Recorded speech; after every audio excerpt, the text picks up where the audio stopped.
प्यारे बच्चों, आज की क्लास में आप सभी का स्वागत है। आज हम पढ़ेंगे स्वर और व्यंजन। यहाँ पर मैंने वर्णमाला लिखी हुई है। तो स्वर और व्यंजन तो आप लोग जानते ही हैं, लेकिन उनके अलावा भी इनमें कुछ मिला हुआ है इस वर्णमाला में। तो आज हम उनके बारे में भी जानेंगे। तो आइए पहले हम स्वर को पढ़ते हैं। अ, आ, ई, ई, उ, ऊ, री, ए, ऐ, ओ, औ, अं, अह। तो बच्चों, स्वर का जब हम उच्चारण करते हैं या स्वर को बोलते हैं तो आपने देखा होगा या महसूस किया होगा कि हमें किसी और वर्ण की सहायता नहीं लेनी पड़ती है। तो इस प्रकार हम कह सकते हैं कि स्वर के उच्चारण में हमें किसी अन्य वर्ण की सहायता नहीं लेनी पड़ती है। तो आइए देखते हैं कि स्वर कितने होते हैं। इसमें कुल देखिए आप 1 2 3 4 5 6 7 8 9 10 11 12 और 13 वर्ण लिखे हुए हैं, जो कि स्वर के साथ लिखे हुए हैं। इनमें से स्वर जो है वो अ से लेके औ तक होते हैं। ये जो दो हैं, अंग और अह,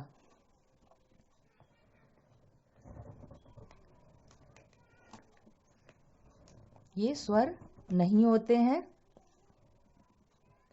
स्वर कुल 13 थे, ये 13 में से 2 चले गए, तो यहाँ पे कितने बचे? 11। तो स्वर की संख्या होती है 11। अब देखिए ये जो अंग है, तो अंग बोलने पर अ की भी आवाज आ रही है और न की भी आ रही है। तो ये जो है स्वर भी है इसमें और व्यंजन भी है। अब हम अह को बोलते हैं। अह, तो देखिए अ स्वर है और ह की भी आवाज आ रही है इसमें। तो ये जो है अंग और अह, ये दोनों स्वर न तो माने जाते हैं और न ही व्यंजन। इन्हें अयोगवाह कहते हैं। तो स्वर हो गए हमारे 11 और अयोगवाह 2, अंग और अह। ये देखिए मैंने व्यंजन लिखा हुआ है।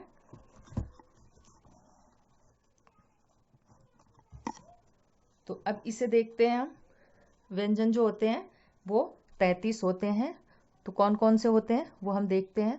1 2 3 4 5 6 7 8 9 10 11 12 13 14 15 16 17 18 19 20 21 22 23 24 25 26 27 28 29 30 31 32 33 व्यंजन होते हैं कुल 33। अब देखिए मैंने ह तक ही इनको गिना है। ये जो अक्षय है, त्र है, ज्ञ और स्र, ये व्यंजन के अंतर्गत नहीं आते हैं। लिखे हुए तो रहते ही हैं, लेकिन इनको हम व्यंजन में नहीं गिनते हैं। तो बच्चों, व्यंजन वे वर्ण होते हैं जिनको बोलने में स्वरों की सहायता लेनी पड़ती है और ये 33 होते हैं। अब देखिए ये जो 4 हैं, अक्षत्र, ज्ञ और स्र, ये इन्हें हम संयुक्त व्यंजन कहते हैं और इनकी संख्या होती है 4। अब देखिए 2 वर्ण यहाँ भी लिखे हुए हैं, ड़ और ढ़। तो ड़ जो है वो ड से बना हुआ, पहले ड है और उसके नीचे ये बिंदी लगी हुई है, और ढ लिख के और नीचे बिंदी लगी हुई है, तो इसे हम ढ़ बोलते हैं। ये जो है ड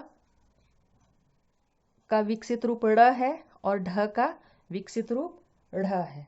अब देखिए इनको हम बोलते कैसे हैं। इसे हम ड बोलते हैं और इसे ड़। ये ढ है और ये ढ़। अब देखिए इनका प्रयोग कहाँ करते हैं। ड़ का पेड़, सड़क, और ढ़ जो होता है इसे देखिए आप पढ़, चढ़, बढ़। तो अब हम संयुक्त व्यंजन को समझेंगे कि संयुक्त व्यंजन जो ये हैं वो क्यों संयुक्त कहलाते हैं और वो किन किन व्यंजनों से मिलकर बने होते हैं। तो बच्चों अब हम संयुक्त व्यंजन के विषय में जानते हैं कि ये कैसे बनते हैं। जो ये अक्षर वर्ण है, ये क, मूर्धन्य स,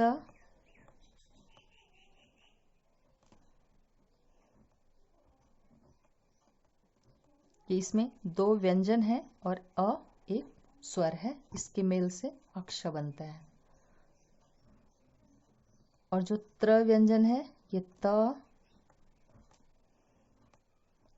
र और अ के मेल से बनता है। ज्ञ, ज्ञ बनता है ज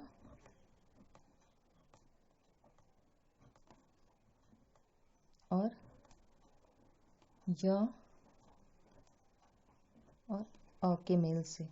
तो बच्चों जैसे हम ज्ञ का प्रयोग करते हैं ज्ञान या विज्ञान, तो कई बार लोगों को आपने सुना होगा कि वो ऐसे भी बोलते हैं विज्ञान या ज्ञान, तो वो ज और य को मिलके ज्ञ बनता है, इसलिए ऐसा बोलते हैं। ये जो श्र होता है ये तालव्य श, र और अ को मिलकर बनता है। तो बच्चों आपको ये वर्णमाला में स्वर, व्यंजन, अयोगवाह और संयुक्त व्यंजन समझ में आ गया। देखिए स्वर कुल 11 होते हैं, व्यंजन 33 होते हैं, इनमें अयोगवाह स्वर में 2 अयोगवाह होते हैं और व्यंजन के साथ ये जो 2 होते हैं, 2 नहीं 4 संयुक्त व्यंजन 4 होते हैं। तो बच्चों इसे आप लोग घर पर रिवीजन करिएगा और अपनी कॉपी में लिख लीजिएगा। मिलते हैं कल की क्लास में।